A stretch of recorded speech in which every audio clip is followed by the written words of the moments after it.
I had mainly two options. Okay, we all have to earn money and all that, but then I thought to myself, but ignore what they said about not starting. Start early and fail early, because I've had to fail. There's no matter what, even if you have a successful single or you are in one successful film, you will still do the time. You must do the time. So the earlier the better.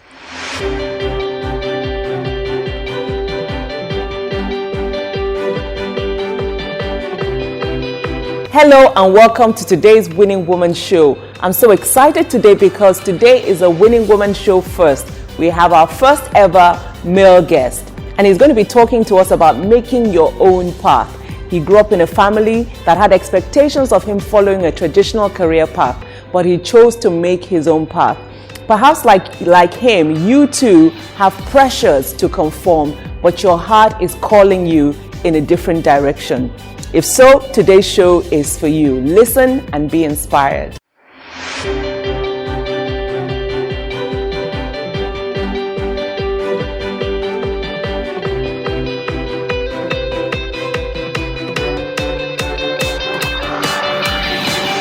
Hi Demola, welcome to the Winning Woman Show. Thank you very much for having me. You have the honor of being our very first man on the Winning Woman Show. Well, I'm very, very honored, and I hope this helps somebody. I'm sure be it it will. a man or a woman.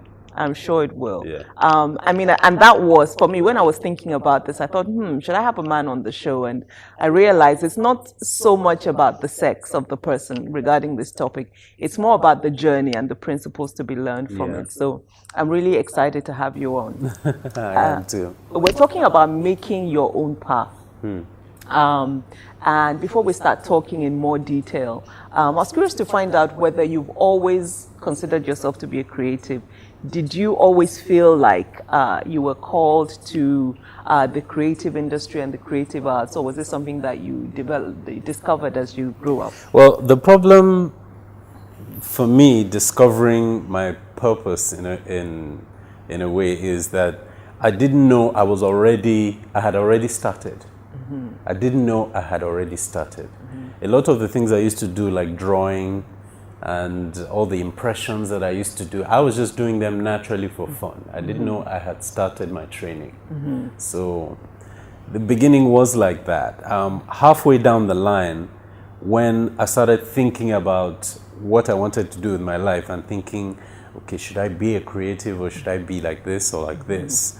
I had completely forgotten about all the things that I was naturally good at as a child. And it just all came rushing back and gave me the mental and emotional reinforcement that I needed. To go your way. Yeah. So becoming an actor, was that something that you had always wanted to do? Well, no. I kind of started off as a critic. Okay.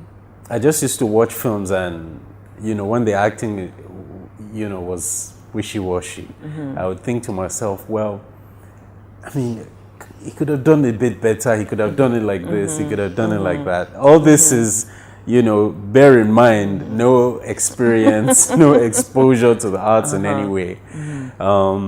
Just, criticizing it. And then I noticed that whenever I saw a good acting performance, it affected me really deeply emotionally in the sense that it was almost like, wow, this person understands.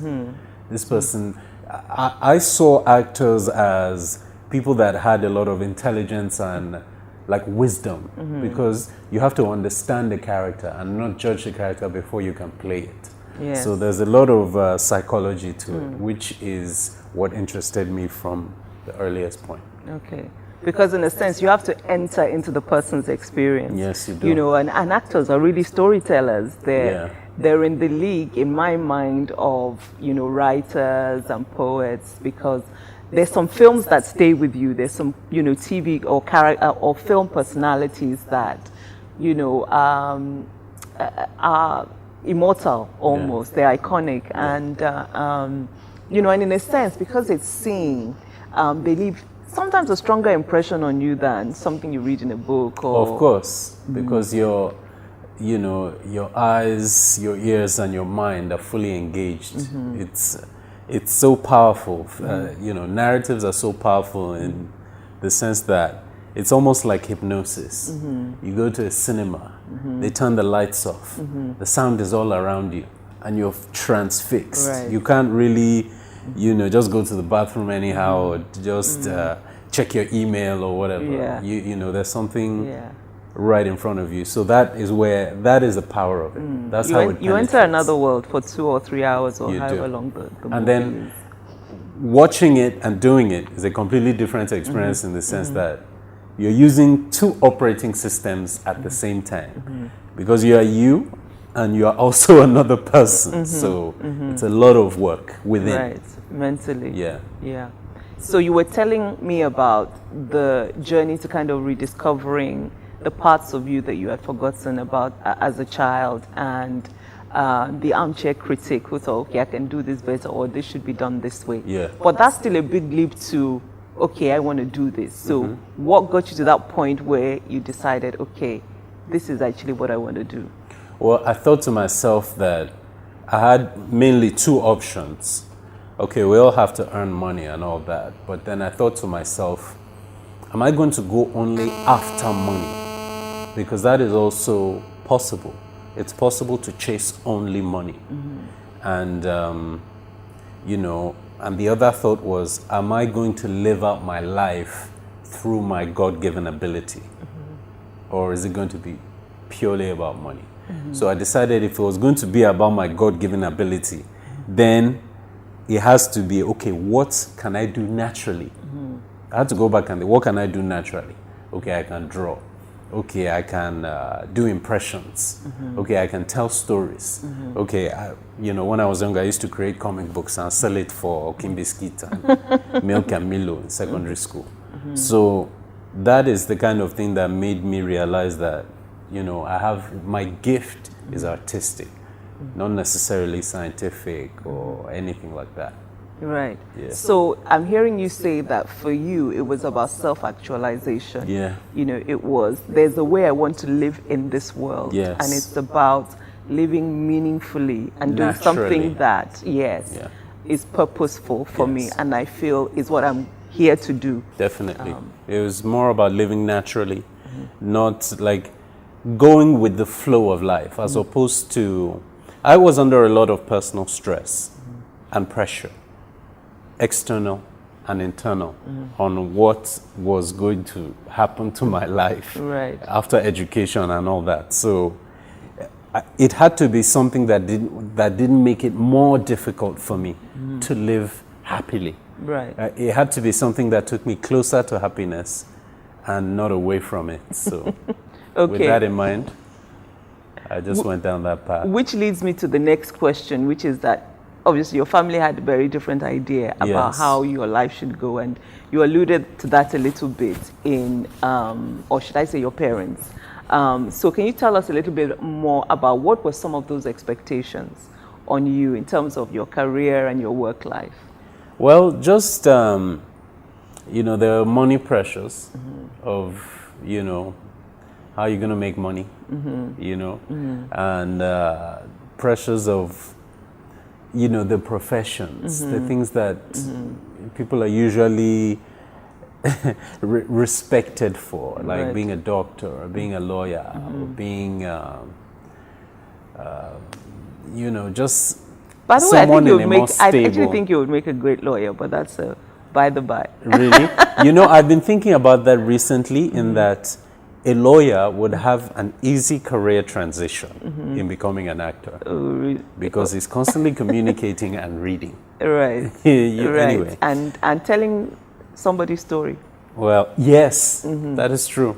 I hear lawyers do very well by sometimes giving out the best stories. Yeah, as certainly. opposed I mean, to like evidence on the ground and things like that. Certainly, like counsel, the lawyers who work in court. Yes. Anyway, that's an aside. Yeah.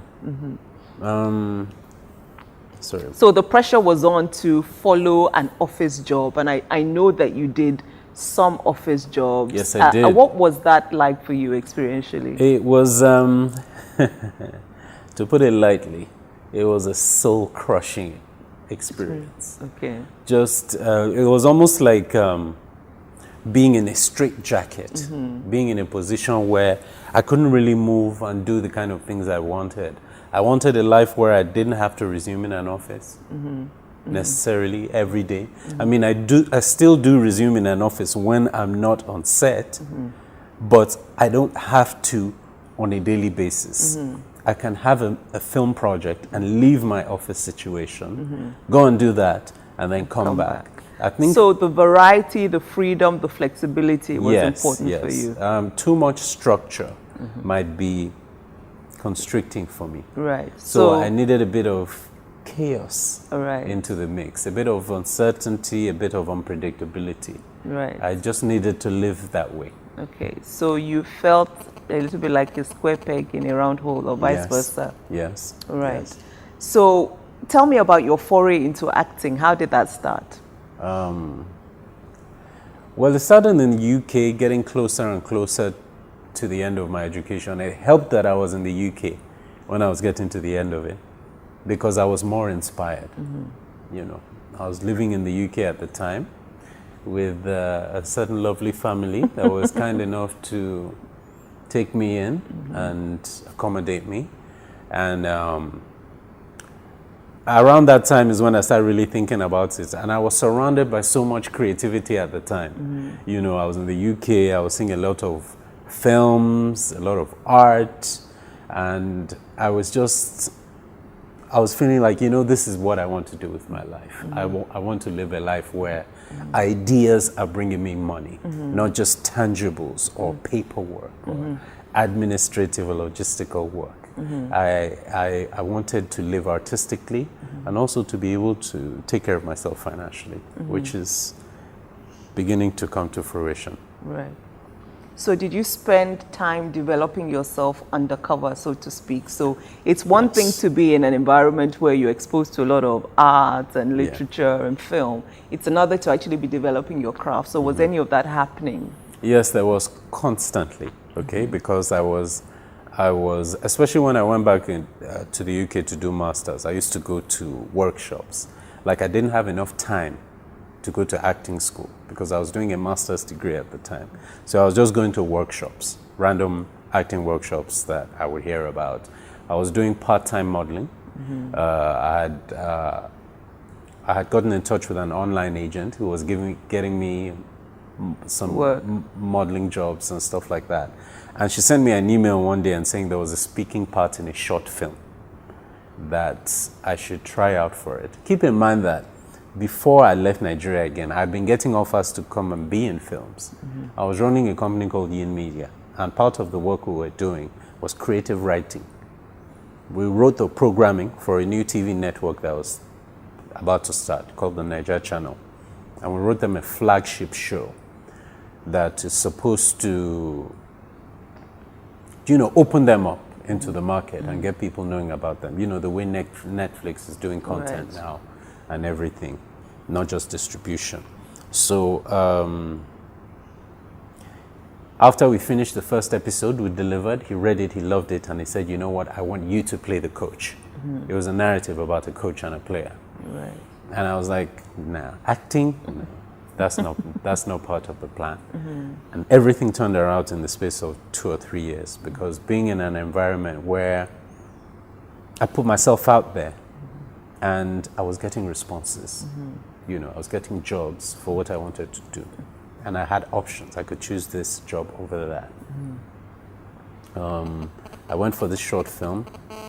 And after shooting it, I caught the bug immediately.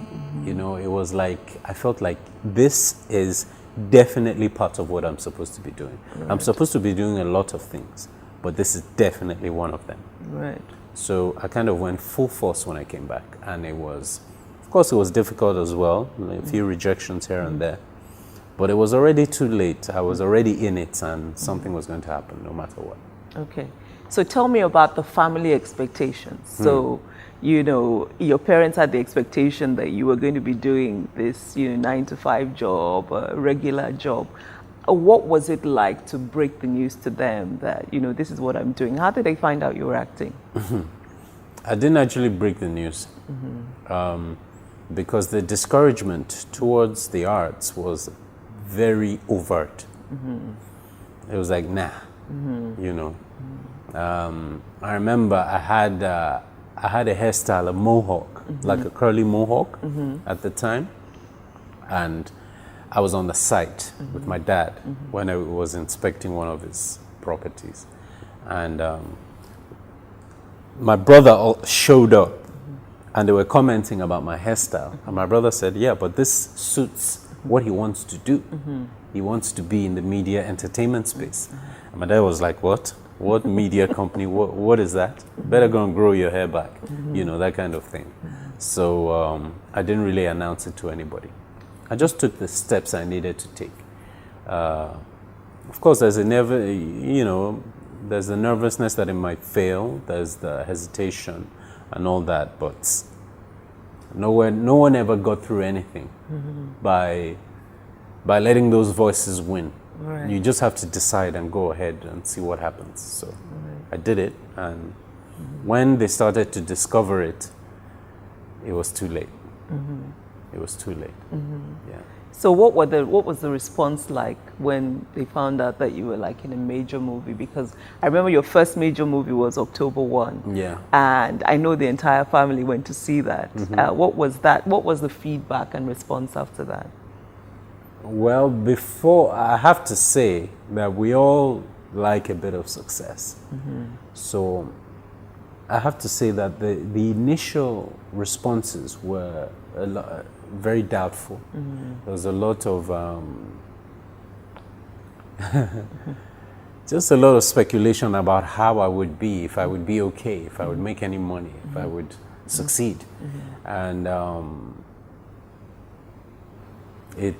this kind of thing can really slow you down and it almost threatened to make you stop, but I just had to keep going. And after October 1, there was a more positive response. Like they saw how other people responded to it. That is usually the key thing. They saw how other people responded to it, and they saw how it brought me more opportunities. It increased even the unrelated business I was doing, my media company. I got so much more clientele when that film came out. And it's been that way since. Okay. So where did the courage come from to ride against the wind, so to speak? Because the wind is pushing you this way. Yeah. You know, it's pushing you towards the traditional career path, the 9-to-5 job.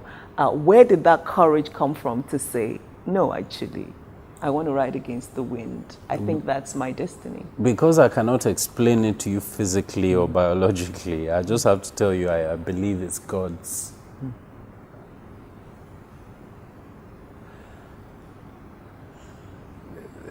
The force of the will of God is all I can put it to, because it's something I prayed about and I almost gave up on. I had even given up. That's a fact. The fact is I had given up, and I prayed, and when opportunities came, I ignored the fears and did it anyway. And then afterwards, I didn't know how I did it. And then people would say to me, I'd leave the set thinking, I wish I'd done that better. That particular scene, I wish I gave this or that nuance. And then I'd get off the set and people would be like, oh, amazing. Wow, that was amazing. I was crying. And I'm like, really? So I thought maybe there's something here that I need to expand. Maybe there's something forceful that I have that I don't know how forceful it is. And if it actually has that potential, I should be more aggressive and tenacious about it. Right. And I just give the decision, I give the glory to God for that. Okay.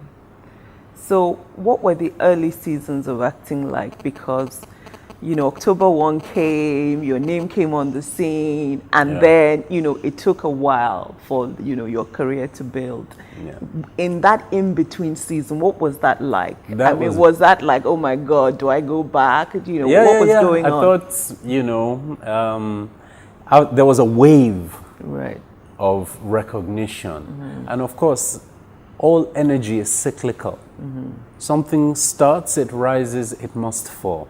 No energy is in constant is in constant movement. Right. All energy happens in pulses. Yeah, in flashes. Heartbeat, everything. So there was the initial rise, and then the energy died down. And around the time, I wasn't getting the kind of work that I was interested in, that I really, really wanted to do. Because I don't do work just because it's available. I like very good work, especially in an industry like ours that is growing, where most of the work is actually low quality, to be honest. Right. So there was a pretty most of it was dark before I got into it, and then I started to see a lot of light, and then the light closed up again because things seemed to just go down, and everybody was wondering where I was, and there was no work. For a while, I couldn't find work that I wanted. After a while, there was no work at all, no offers, no calls coming through. I had gone back to my other business full time, and I thought, okay, you know, I've done one great film. Maybe that's what I'm supposed to do. Maybe that's just it. And then I also thought of making my own films. I studied directing because I felt I needed technical know-how. I have acting talent, but no technical know-how. So I thought it was better to invest more in the technical know-how and then work on my natural talent on my own. So I had those skills, and I was already directing adverts as part of my job. So I was thinking, okay, maybe I'll start making films. Maybe this big successful film was just supposed to be my introduction Your into the launching industry. pad. So, Okay. So then- how did things turn around? you know what?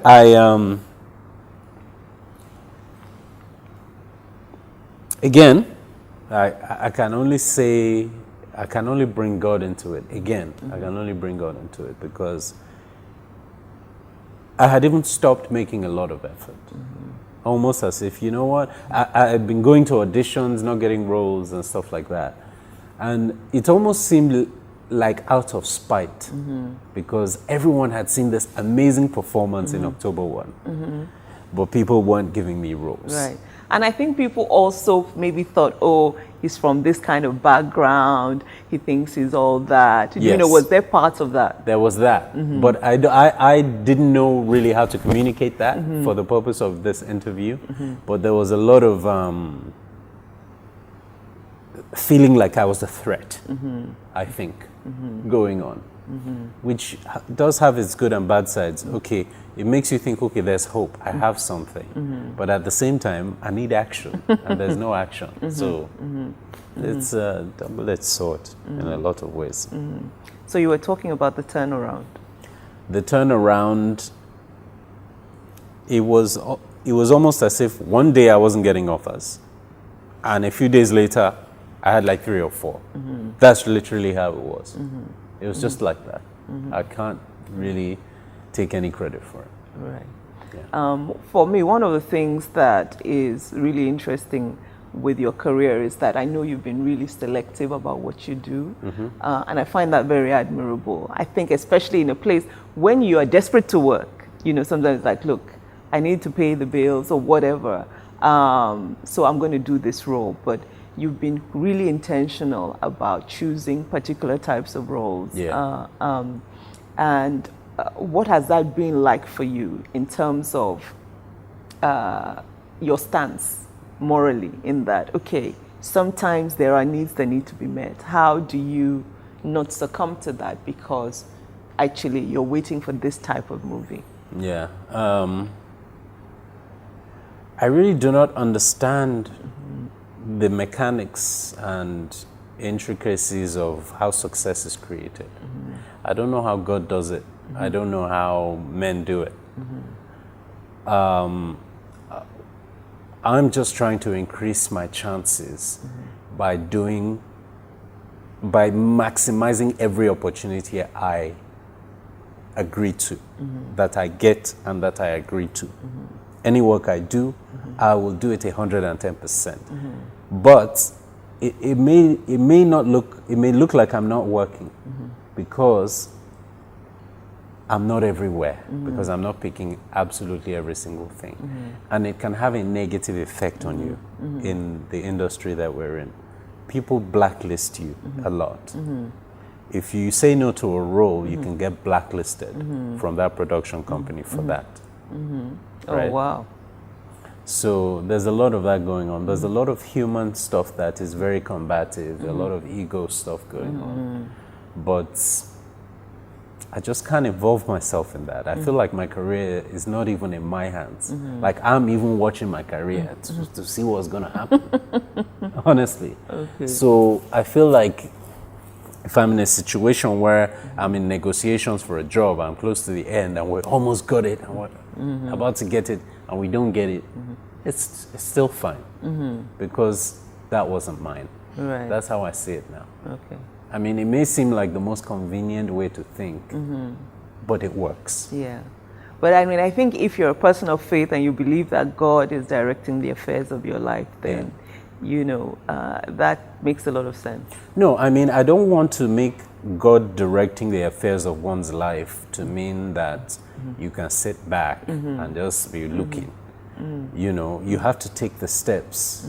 You know, faith is not an easy button, you know.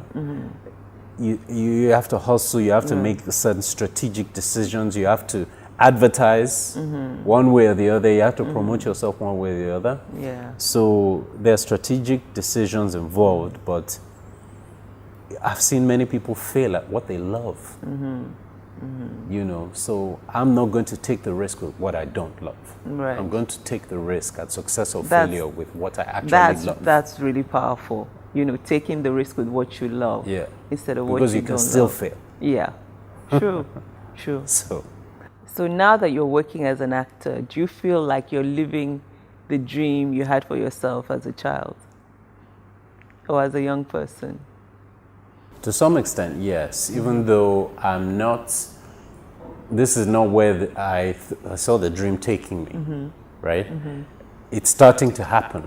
It's happening more, but I would say I'm beginning to live my dream. I'm beginning to live my dream. Okay. I wouldn't say I'm quite fully in it yet because the dream is more than all this one that I'm seeing now. Yeah, but it's shaping up to be that way. The path is getting clearer. It's opening up. It's getting wider. Yeah. Okay.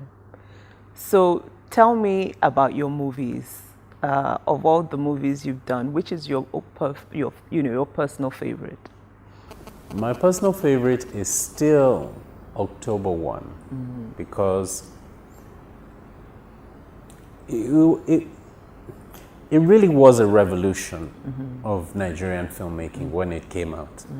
It was something that broke all the boundaries. I mean, I know a lot of new things are happening now, but we shouldn't forget the landmarks, the pivotal moments in our history. And that film is really something. It was really something. I still have, since then, there's film sets I've been on that weren't as big and weren't as well organized. I mean, constantly either finishing ahead of schedule or finishing late, especially finishing late. That happens a lot in our industry because of the irregular power, the difficulty with finding the adequate professional services that you need and all that, adequate expertise and all that. These things, this is already make it difficult. So being able to get a project that brings it all together, that brings all these elements together in a very high standard. And I happened to play a character in that setup that happens to have had the most impact, right? He wasn't the lead per se. Sadiq Daba was the lead, but he was the most impactful character in the whole thing. Well, lots of people would say he was the lead, as in. Yeah, second lead. When I think of the movie, there are really only two personalities that I remember that kind of stood out for me, and that was your character and the young lady who was supposed to be your wife. I thought she also did a sterling job in the role. But they're the kind of the two main characters that really shine out for me in the movie. Now, I haven't actually watched your movie, God Calling, but I've heard so much about it and I've seen snippets of it on social media. I know it's a movie that's been really, really talked about, and your role especially. Can you tell me what some of the people's experiences have been with your role in that movie? Well, God Calling,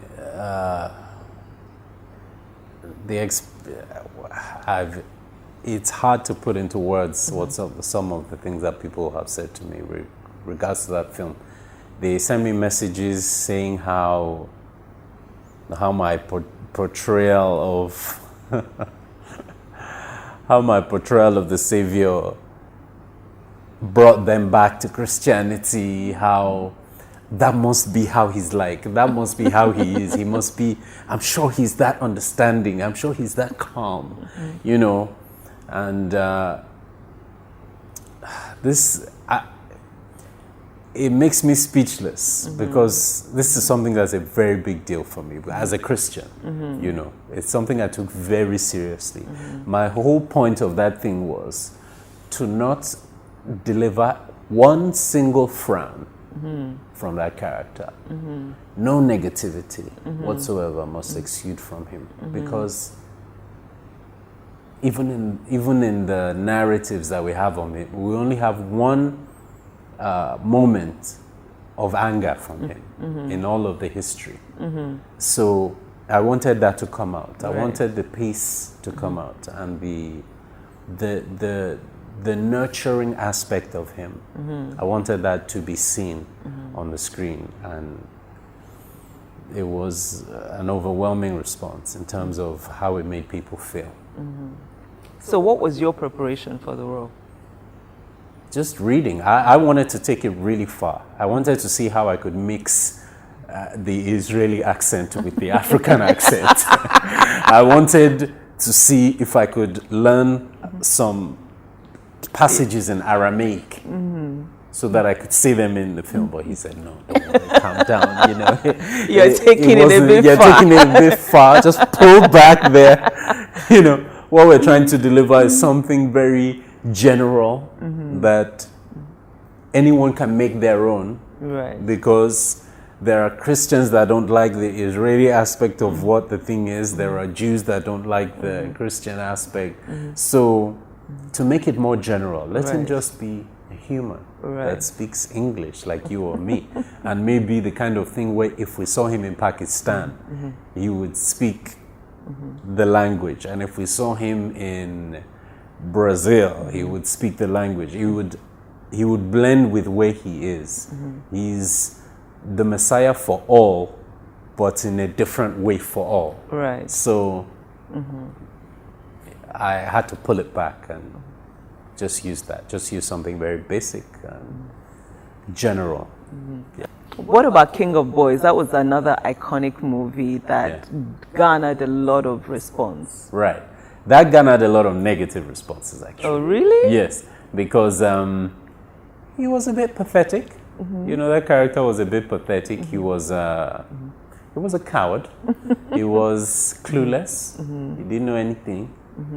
He was irresponsible to the core. And just very... But that was his character. That was his character, and I had to deliver that. It wasn't about me. Or I wouldn't say I even identify with the guy. I don't particularly like him, but I had to deliver him.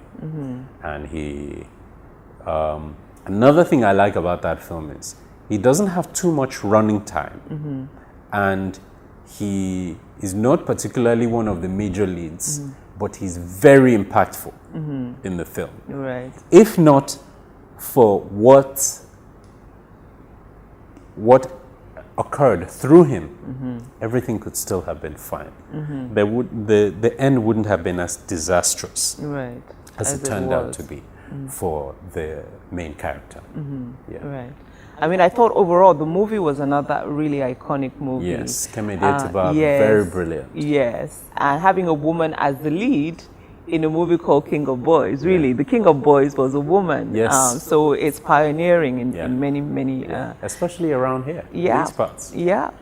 I mean, I think one of the things that is really exciting for me being in Nigeria is to see how the creative industry, is growing. This afternoon, in preparation for this show, I had a makeup artist who, that is what she does for a living.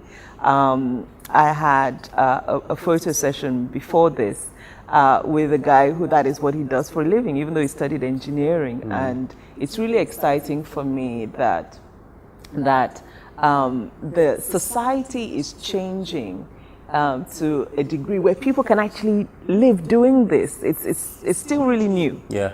It's still really new. So what would you say to parents of creatives or children who are showing musical talent, acting talent, artistic talent? Yeah. What would you say to them about nurturing their creative? I would say to them that if they're worried about their kids being able to feed their families of their creative and artistic talents, they should start very, very early. Discover the gift early and start flogging it early. Start trying to put... When you say flogging, I take it you mean honing, developing. Honing it, developing it, building it up. Building it up to be something that can be commercial, that you can sell. Right. That you can maybe put the kid up for a casting or a role or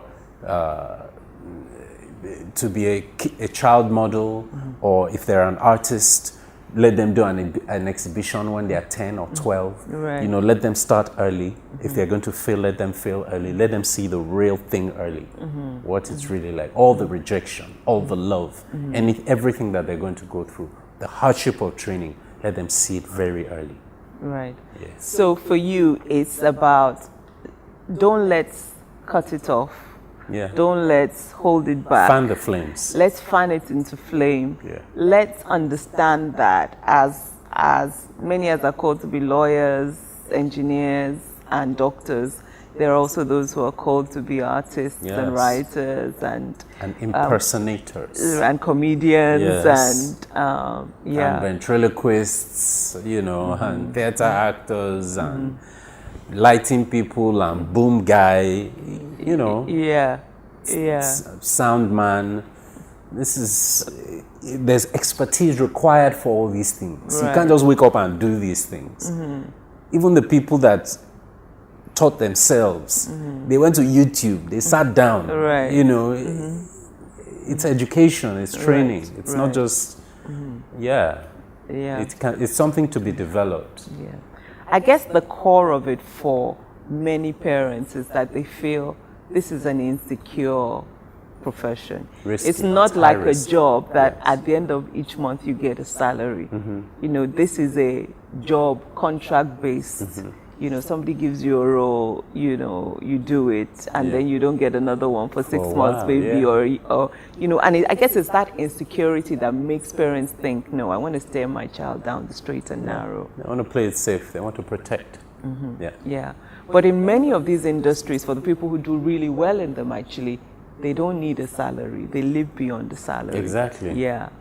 So I guess it's having the faith. It's having the and faith. the appropriate. It is very high risk. They are onto something. Yes.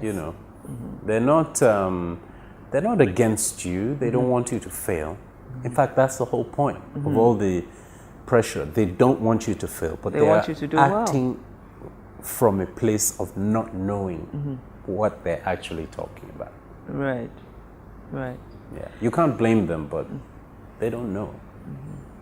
So what would the man you are now say to the younger you, say to the you who is 18, 19, dreaming about acting, thinking, can I make a living doing this? What would you say to that young man?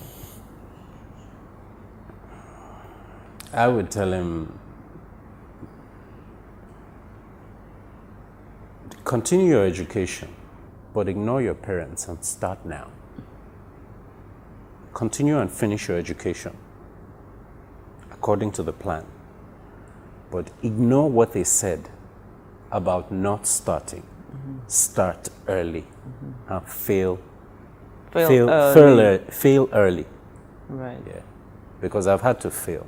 There's no matter what, even if you have a successful single, even if you drop one successful single or you are in one successful film, you will still do the time. You must do the time. So the earlier, the better. Right. And if you could do it all over again, is there anything you would do differently? Start earlier, way earlier. Yeah. Yeah. Because you've seen that your dreams are possible. Yeah. And because I wish I had the confidence as a child. If I had the confidence as a child, I feel I would be much more successful. But then, of course, let's leave all that to God. Everything is happening at the right time. But if I feel if I had started earlier, I'd be further ahead. Right. Yeah. Well, we always felt you were a star. You know that there were certain members of your family who always thought you were a star. Yeah, but you guys were looking at me. I was looking at you guys. I wasn't looking at me. That's it. But then I found my confidence as an adult, and I took it all the way. I just wish I had it as a child. So what's in the future for Demola Adedoyin? I have a lot of projects that I have in my mind, and my challenge now is bringing them to the fore, finding investment and finding good enough partnerships to bring the kind of quality of work that I want to bring into the world, to bring it in. Okay. So you're not just a one-trick pony. You have lots of things. Oh yeah. I mean, this is how I grew up. I didn't grow up wanting to be one thing. There was even a time I wanted to be a boxer. You know, I thought, how can I do it? I'm so skinny. Okay, maybe lightweights. You know. At some point, I almost played football. I'm not sure if you remember when I almost did trials for Sussex County. Okay, I don't remember actually. And I wanted to be a Stan Lee, a cartoon. I wanted to create cartoons and superheroes, and I've wanted to be so many things that I feel that trying all those little things prepared me for what I'm doing now. Right. Yeah.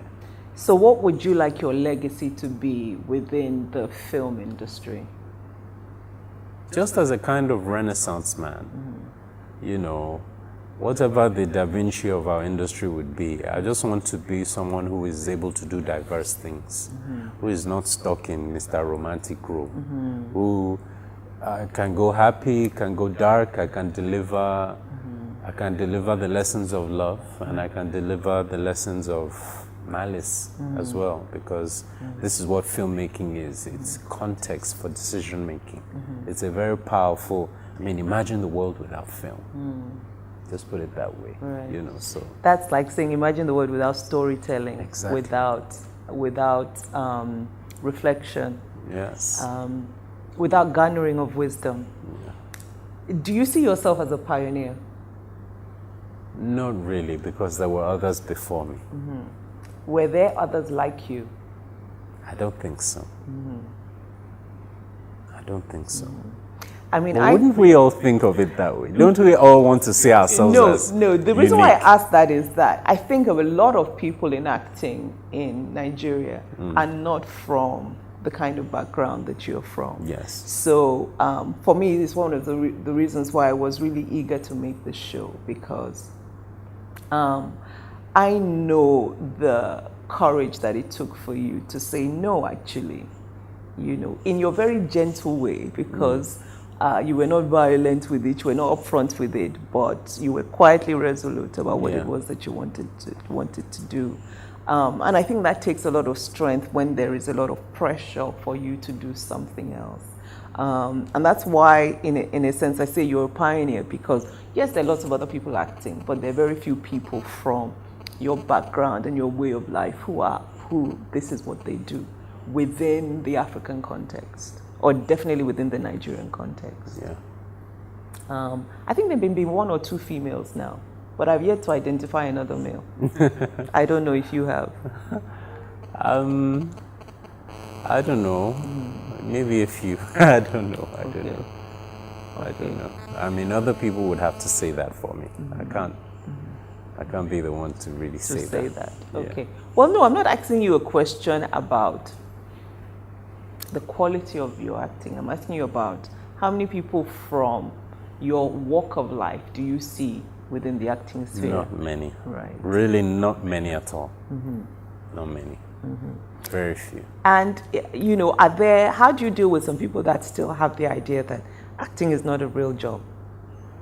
Or that you're kind of playing until you find what it is that you want to do? Yeah. We'll see. We'll see, I guess. Me too. I'm watching to see what's going to happen. There are things ahead that are going to happen to me. Yeah. Things that I couldn't have planned for. Yeah, despite the amount of planning that I'm currently doing, there are things that are going to happen that I couldn't have planned for. And I'm looking forward to the positive ones. Right. So for you, you're happy with the unknown, and the adventure is actually yes, is a key part of I the need journey. I need the unknown. It helps me to strive. I think a salaried life would numb me. I would become fat. I wouldn't be my true self. I wouldn't be as active, even as active as I should be, as I am now. When I get a chance to do my office work, but I also get a chance to be in the field. Right. So it's the best of both worlds for me. Yeah. As we round up, one of the things I know about you is that you're hardly ever satisfied. Once you've achieved a goal, it becomes irrelevant. You're thinking about the next goal. What do you think is responsible for that constant nudging? I'm still on the search for that. In fact, you mean for the answer to that? For the answer, because I find it sometimes it can even be very disruptive to me. The fact that I can't really rest on my oars. I wish for more satisfaction in the sense that I should be able to relax after I hit a milestone. But I still feel like the milestones I'm hitting are the minor ones. Right. I feel like I'll rest when I hit the bigger ones. Okay. So watch this space. Watch this space, that's it. Yeah. Demola, thank you for coming on the Winning Woman Show. I hope you've enjoyed our chat. Yes. I know that many people will learn from your story. I so hope thanks so. for coming on. I hope so.